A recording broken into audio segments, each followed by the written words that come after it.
It was late October when I found myself once again in the dry, wind-swept valleys of southern Colorado. I wasn't there for a story, not this time. I had retired 2 years earlier after nearly 3 decades chasing breaking news from war zones to hurricanes. What brought me here now was something quieter: photography, silence, and maybe, if I was lucky, a glimpse of the wild that still lived beyond the fences. The morning sun hadn't yet broken the haze when I heard it. A cry, high-pitched, panicked, not human but hauntingly close. At first I thought it was a bird caught in the wire, but the closer I walked toward the sound, the more it echoed in my bones. It was desperation, and it wasn't coming from the trees. It was just beyond the ridge, near the old wire fence that divided the reserve from private ranch land. I crested the hill and froze. There, tangled in the sharp coils of rusted barbed wire, was a mountain lion cub, no more than 4 or 5 months old, its tawny fur matted with dust and blood. One of its hind legs was twisted unnaturally between the lower wires, and each time it tried to move, the barbs dug deeper into its side. Its eyes, wide and golden, locked on mine, and it didn't snarl, it didn't growl, it just stared, pleading. My name is Noah Granger. I've written about humanity at its worst. I've seen what people can do to each other, but nothing in my career prepared me for the raw vulnerability in that animal's eyes. I looked around. The land was silent. No sign of the mother, no sign of a herd, just me and the cub and the fence. What do you do when every instinct says stay back, and your heart tells you to act? I knew mountain lions, puma concolor, as biologists call them, were solitary creatures, but I also knew that mothers never stray far from their young. If she was nearby, she was watching me, and if I made one wrong move, I wouldn't live long enough to regret it. Still, I couldn't walk away. I took off my jacket, wrapped it around the cub's head gently, not to blind it, but to calm it. Its breathing was shallow, but it didn't resist. I whispered under my breath, words I can't remember now, just soft tones, like I used to say to my daughter when she cried in the dark. Then I reached for the wire. It took me over 20 minutes to untangle the twisted mess. The barbs bit into my palms. I remember the sting, the taste of iron as I wiped blood from my lips, but I kept going. I had to. Finally, with a last careful pull, the cub slid free and collapsed onto the dirt. It didn't run. It didn't even flinch. It just lay there, breathing, alive. And that's when I heard it. A growl, low, deep, primal, coming from the trees behind me. I turned slowly. About 20 meters away, standing tall and still as a statue,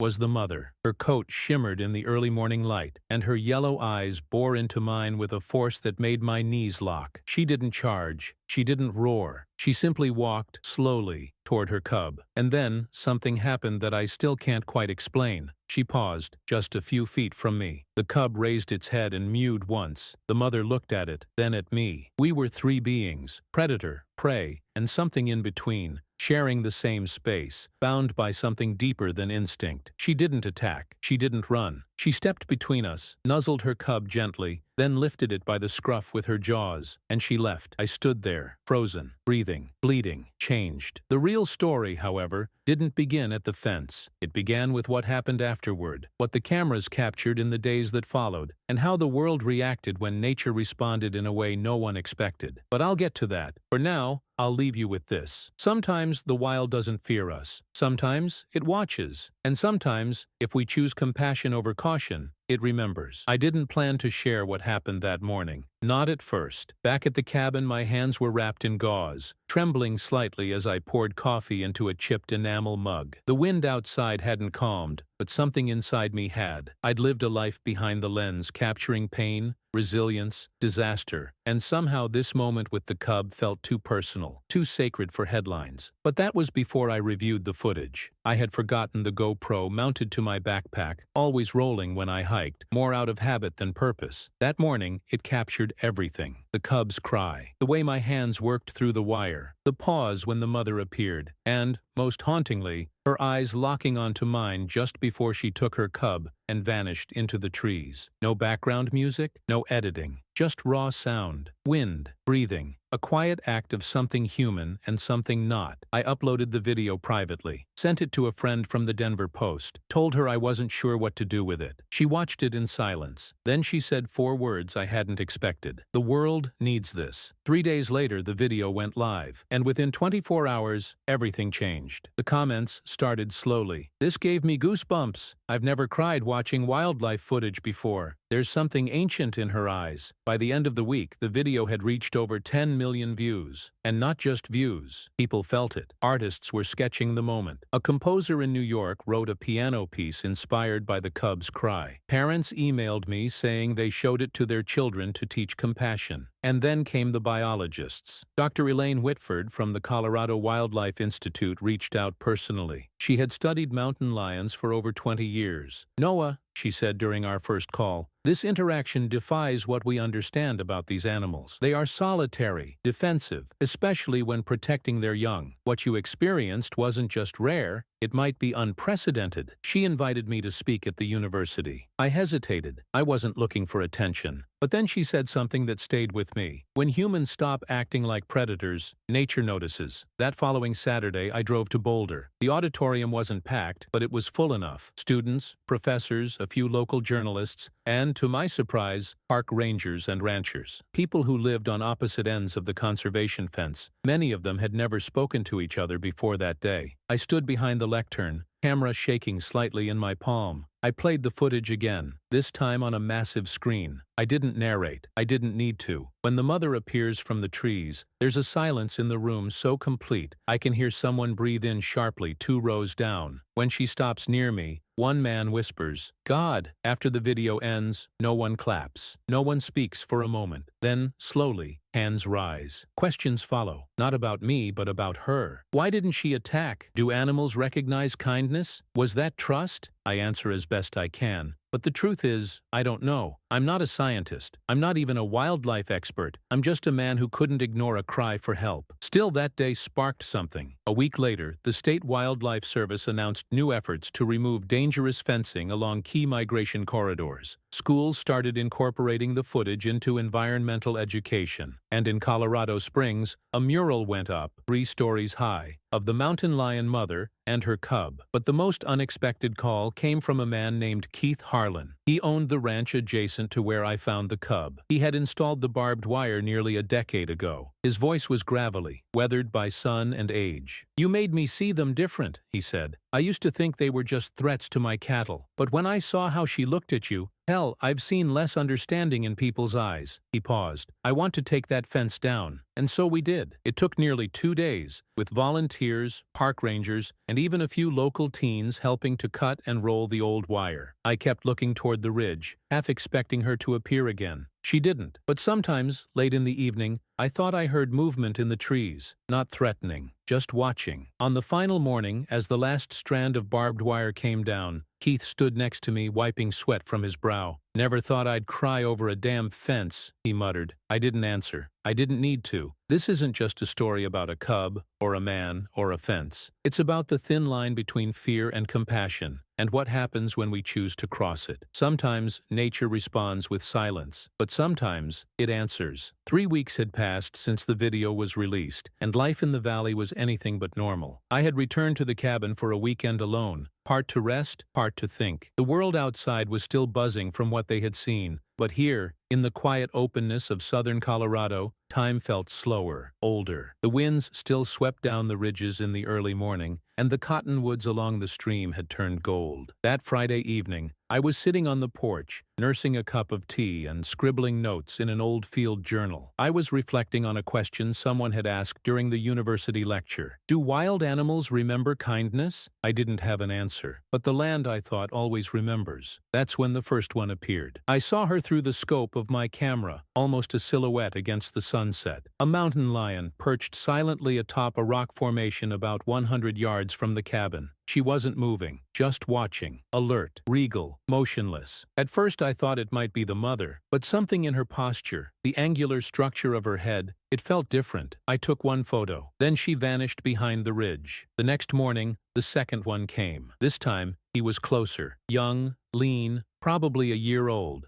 still bearing traces of adolescence. He walked across the clearing not 30 meters from the cabin. He didn't seem injured. He didn't run. He passed by slowly, paused once, looked directly toward me, then continued toward the hills. 2 lions in 2 days. That hadn't happened here in years. By Sunday, there were 4. I contacted Dr. Whitford again. She arrived by midweek, breathless from the drive, and unpacked her tracking gear in silence. Her team had placed motion-triggered cameras throughout the area weeks earlier, hoping to monitor the family of the cub I had helped, but none of us had expected what they revealed. 12 different lions had been documented passing through or stopping near the clearing over the past 10 days. 12. Some were young males, others mature females. Several had never been tagged before, meaning they were unknown to local researchers. 2 were from over 80 kilometers away, based on prior GPS collar data. "This isn't normal," Elaine said, flipping through the footage with a trembling hand. "Mountain lions are territorial. They avoid one another even when mating. What we're seeing is unprecedented." I stared at the screen. They weren't forming a pack. That's not how pumas behave. But they were congregating, quietly, calmly, around the same area, around this area. One of them, a large male, was caught on camera standing near the old fence posts, the ones we had just removed. He lingered there for over 40 minutes, not hunting, not patrolling, just standing. The media caught wind of the phenomenon quickly. The footage leaked. Experts weighed in. Some called it coincidence. Others spoke of altered migratory behavior or changes in prey distribution. But locals, those who had lived with these animals for generations, felt something deeper. "They're paying respects," said John Tully, a 72-year-old rancher from Alamosa. "You saved one of theirs. Now they're letting you see them." I didn't know if that was true, but I started leaving my cabin door unlocked. On the 5th morning, I woke to sound. Not movement, not growling, just breathing. When I opened the front door, there she was, the mother. Her coat was matted with early frost, her eyes tired but bright. And beside her, standing taller now, but unmistakably the same cub, was her young. They were barely 10 meters away. The cub stepped forward, then stopped. I lowered myself to the ground as slowly as my knees would allow. No cameras, no words, just presence. The cub tilted its head slightly, like it was trying to place a memory. The mother remained still. For nearly 2 full minutes, we remained like that. 3 souls suspended in a moment that no textbook could explain. Then, as silently as they had come, they turned and slipped into the trees. That night I didn't sleep, not because I was afraid, but because I felt something I hadn't felt in decades. Not in war zones, not even in the newsroom. A sense of belonging. By the end of the week, sightings stopped. The gathering faded. The lions returned to the mountains, to their separate paths. But something had shifted. Elaine called it behavioral ripple. Others said it was symbolic. But I think it was something simpler. They saw me, not as a threat, not as prey, not even as a rescuer, but as part of something shared. Not dominance, not fear, recognition. It started with a headline: "Lions Gathering in Colorado. Beautiful or dangerous?" The article ran in a national paper just 4 days after the last lion sighting near my cabin. The writer wasn't a biologist or a conservationist. He was a political columnist. But the piece hit a nerve. At first I ignored it. The comments online were loud, opinionated, and largely uninformed. I had seen this cycle too many times before, how something pure becomes tangled in fear, power, and agenda. But this time, it was personal. A week after the article, I received a certified letter from the State Department of Wildlife Management. I unfolded the paper at my kitchen table, heart heavy with a familiar journalistic dread. "Mr. Granger, due to recent wildlife behavior observed near your residence, you are hereby requested to temporarily vacate the premises pending a formal environmental safety assessment. This action is in accordance with regional public safety protocols. Wildlife Code, Section 3, Subpart B. Safety protocols, risk assessments, bureaucracy in its coldest form." And then came the kicker. "Your actions may have contributed to a disruption of natural behavior patterns in native predators." For the first time since I rescued that cub, I felt accused. The media storm reignited. One side called me a hero, the other, a fool. TV panels aired heated debates. Former rangers and politicians weighed in from behind desks and studios far from the valley. "Mountain lions aren't pets," one anchor barked. "What happens when they stop fearing humans? Are we encouraging animals to associate people with food, shelter, safety?" Even respected scientists disagreed. Dr. Elaine Whitford defended me publicly. "This wasn't conditioning," she said in one televised interview. It was compassion. One isolated act, and the behavior that followed was still wild, still cautious, still natural, just different. But for every expert like her, there were 5 louder voices demanding control. This man disrupted the predator-prey balance. We need stricter boundaries. No exceptions. Shoot if necessary. Those words echoed louder than I expected. Then came the unthinkable. One morning, I drove into town for supplies and found protesters standing outside the local ranger station. Half held signs that read, "Protect Noah." The other half contained the cats. A line had been drawn, and I was standing right on it. I agreed to an interview on national television, not to defend myself, but to remind people what this story was really about. Sitting under the studio lights, I looked directly into the camera. "I didn't save that cub for a video," I said. "I didn't think about consequences or headlines. I heard something suffering and I helped. If that's controversial, we've lost something." I paused. Maybe what scares us isn't the lions. Maybe it's the possibility that they recognized what we've forgotten, how to see each other as part of the same world. Back in Colorado, the tension deepened. The state sent 2 field officers to patrol the area around my cabin. Helicopters were spotted overhead. Drones, too. Not for protection, but for surveillance. They weren't looking for me. They were tracking the lions. Elaine called me one night, her voice low. "They're discussing relocation, Noah, for the whole pride." "They're not a pride," I said quietly. "They're not even a herd. They're individuals. They just came." She didn't answer at first. "They don't care," she finally said. "To the state, they're a liability now. Not a wonder, a threat." That same night, I found a letter tucked beneath my front door. Handwritten. No name, just these words. "If they take them, we'll never forgive ourselves. You reminded us what's possible. Don't stop now." I thought long about what that meant. What does it mean not to stop? To resist a system built to dominate, contain, and sanitize the natural world? I wasn't an activist. I wasn't trying to start anything. But maybe something had already begun. Maybe that morning at the fence wasn't the end of the story. Maybe it was only the first act. The next morning, I woke up early, packed my cameras, drove to the university, and began preparing something I hadn't touched in years. A report, not a viral video, not a blog post, a formal documented peer-reviewed case study, co-authored with Elaine and 3 other researchers. We titled it, "Unprompted Aggregation Behavior in Puma Concolor Following Non-Lethal Human Intervention. Case study from southern Colorado." It would take weeks, maybe months, but it would live longer than the headlines. Because we needed more than emotion. We needed science. We needed evidence. We needed to give the lions a voice on paper before someone silenced them in the field. It was mid-December when the report was finally published. 42 pages, 3 months of observation logs, thermal imagery, GPS tracking data, and comparative behavior analysis. We submitted it to the Journal of Wildlife Behavior and Conservation, and to our quiet astonishment, they expedited peer review. The title felt sterile on paper, but every word carried the weight of something rare. The world read it, slowly this time. Not in a viral flash, not in 30-second clips or dramatic narrations, but line by line, through science, evidence, observation, and they started to understand. The lions weren't aggressive. They weren't gathering to stalk or claim or threaten. They were responding, purposefully, repeatedly, and then, when the moment passed, they dispersed. It wasn't behavior born of fear or hunger. It was proximity, stillness, witnessing. The pressure on the wildlife department mounted. Relocation plans were put on indefinite hold. Protests quieted. Even the louder voices on TV moved on to other headlines. And as winter rolled in, the valley exhaled. I stayed. I knew the cameras had likely moved on. The journalists too. But something in me felt unfinished. Not for the sake of a story, but for the sake of presence. There were no more lion sightings in the clearing. The air grew colder. The land slept. And then on New Year's morning, I took my last walk. The sun hadn't risen yet. The sky was soft gray, and frost coated the ground like powdered glass. I walked along the old fence line, the one Keith and I had taken down together. I paused at the tree where the cub had first cried out. It was quiet. And then, I heard a sound. Not a growl, not a cry, just movement, deliberate, soft, behind me. I turned slowly. She was standing there, the mother, older now, her fur thick with winter, her body leaner. And beside her, no longer a cub but a full-grown mountain lion, was the one I had freed. He was taller than I expected. His coat was lighter than hers, and his frame broad. But his eyes, those same golden eyes, had not changed. They stood there for a moment, watching. I didn't reach for my camera. I didn't move. I bowed my head, ever so slightly. quickly. And what happened next was something I will carry to the end of my days. The younger lion took 2 steps forward slowly, then stopped. He sat, not crouched, not defensive. He simply sat, like he had come for no reason other than to be near. The mother remained behind him, still as stone, and together they waited. For what? I don't know. Maybe to remind me, maybe to say nothing, maybe just to be. They stayed for nearly 5 minutes. Then, with no signal, no sound, they rose and walked back into the trees. And that was the last time I saw them. I didn't cry. Not until I got home, hung up my coat, and found a single paw print on the doormat, left there sometime before dawn. Light, perfect, and surrounded by frost that hadn't yet melted. I pressed my palm to it. It was still cold. Weeks passed. Spring crept in, slow and quiet, and with it came peace. Not the kind you get from silence, but the kind born of understanding something ancient, something you can't name. I no longer ask if animals remember kindness. I know they do. Not like we do, not in words or timelines, but in space, in presence, in returning. The footage of that last encounter was never captured, and I'm glad. Because not everything is meant for the world. Some stories aren't meant to be watched, they're meant to be felt. So if you ever walk the quiet hills of southern Colorado, and the wind is just right, and you think you see something move through the trees, you're not imagining it. They remember, and they are still watching.